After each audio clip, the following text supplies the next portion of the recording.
સુરતના ઉધનામાં રિદ્ધિસિદ્ધિ ઇન્ડસ્ટ્રીઝમાં પ્લાયવુડના ગોડાઉનમાં આગ લાગવાની ઘટના બની છે। આસપાસના લુમ્સના 4 કારખાનામાં આગ પ્રસરતા આગે વિકરાળ સ્વરૂપ ધારણ કર્યું છે। અચાનક આગ લાગતા દોડધામ મચી ગઈ। આગને કારણે ધુમાડાના ગોટે ગોટા જોવા મળ્યા। જોકે ફાયર વિભાગને જાણ કરાતા 10 ગાડીઓ ઘટના સ્થળે પહોંચી છે। હાલ ફાયરની ટીમ દ્વારા આગ પર કાબુ મેળવવા માટે કાર્યવાહી હાથ ધરવામાં આવી છે।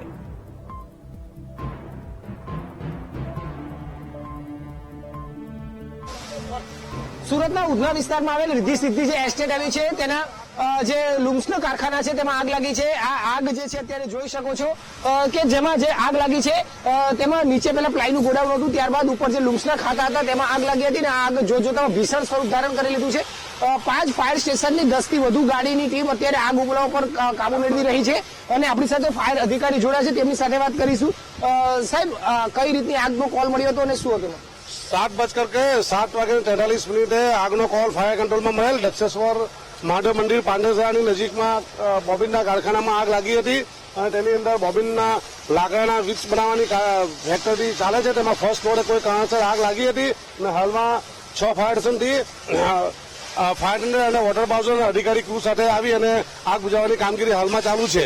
જાનહાની કોઈ પણ જાતની છે નહીં, કોઈ પણ માણસો ફસાયું નથી। સાહેબ, જે નીચે આગ લાગી હતી પછી ક્યાં સુધી પસરી અને કયા કયા ખાતામાં આગ લાગી? ફર્સ્ટ ફ્લોર ઉપર આગ લાગેલી છે હાલમાં, બરાબર છે, અને આગ બુઝાવવાની કામગીરી ચાલુ છે। કોઈ લુમ્સના કારખાનામાં પણ આગ લાગી છે સાથે સાથે? કેટલા? સાથે એક જ પ્રિમાઇસીસ છે, તેની અંદર છે તે લુમ્સનું કારખાનું છે પહેલા મારે, તેની અંદર હમણાં હાલમાં ફાયર છે અને આગ બુઝાવવાની કામગીરી ચાલુ છે। સાહેબ, કેટલા જવાનો સહાયકની ટીમ અહીંયા તૈનાત છે અત્યારે? સમથિંગ 6 ફાયર સ્ટેશન છે, એટલે 30 થી 40 માણસો જવાનો જે છે ફાયર ફાઇટિંગ અને 10 જેટલા અધિકારીઓ ઘટનાસ્થળ પર હાજર છે। સાહેબ, કેટલી ગાડીઓ આવી હશે ખાસ કરી? તો 5 ફાયર સ્ટેશનમાંથી 6 ફાયર સ્ટેશનમાંથી 12 થી 13 ગાડી ઘટનાસ્થળ પર હાજર છે અને બીજી 2 ગાડી વોટર બાઉઝર મંગાવી છે પાણી માટે, એટલે કામગીરી હાલમાં ફાયર ફાઇટિંગની ચાલુ છે। અને સાહેબ, આખી સવાલ કેટલો સમયમાં આગ કાબુમાં આવી શકે એવી સ્થિતિ જોઈએ? આગ કેટલા સમયમાં આવે કહી ન શકાય। લાકડું છે અને એને સળગી અને પછી કોલસો બને અને કુલિંગ કરતા ટાઈમ લાગે, એટલે કઈ કહી નહીં શકાય, પણ સમથિંગ 1 કે 2 કલાકની અંદર કંટ્રોલમાં થઈ જશે। પ્રાથમિક કારણ મળ્યું છે આગ લાગવા પાછળનું? એવું કોઈ કારણ મળ્યું નથી કે આગ લાગવાનું કારણ શું છે। બિલકુલ, અત્યારે જોઈ શકાય છે કે જે રીતે આગ આ ખાતામાં લાગી છે તેમાં જે ધુમાડાના ગોટા અત્યારે અહીંયાથી નીકળી રહ્યા છે।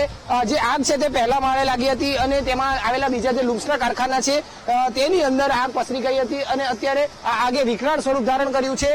6 ફાયર સ્ટેશનની 12 થી 15 જેટલી જે ગાડીઓ છે તે અત્યારે અહીં આગ ઓલવવા માટે કાબુમાં લેવા માટે પરિસ્થિતિ જે છે તે કંટ્રોલ કરી રહી છે, પરંતુ આગ હજુ સુધી કાબુમાં આવી નથી। અંદર જે છે તે પ્લાય છે, એટલે આગ વધુ ને વધુ વિકરાળ સ્વરૂપ ધારણ કરી રહી છે।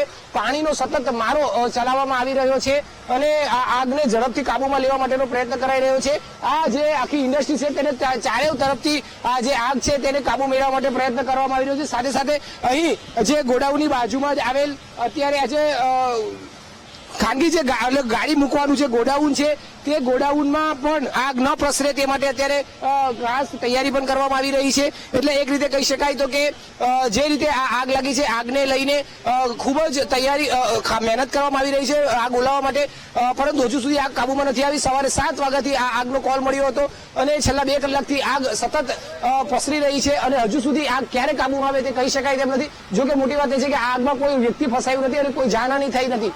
કેમેરામેન સજુ પારેખ સાથે ધ્રુવ સોમપુરા, વીટીવી ન્યૂઝ, સુરત।